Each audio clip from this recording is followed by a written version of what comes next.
மீன்களை பிடித்தவன் மனுஷனை பிடிக்கவே மாற்றின இயேசு என் படகிலுண்டு.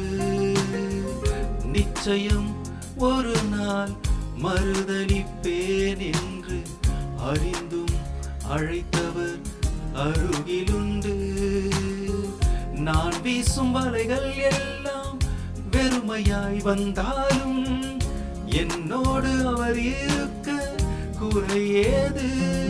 புயல் அடித்தாலும் அலை அடித்தாலும் என் துதிகள் ஓயாது. கரை தெரியாமல் கண் அலைந்தாலும் என் துதிகள் ஓயாது. என் நம்பிக்கை அவமானாலும் என் துதிகள் ஓயாது. கைவிட தெரியாதவரை விட்டு ஓட முடியாது. உம்மை விட்டா நம்புவதற்கு வேற யாரும் கிடையாது. கைவிட தெரியாதவரை விட்டு ஓட முடியாது. உம்மை விட்டால் நம்புவதற்கு எனக்கு யாரும் கிடையாது.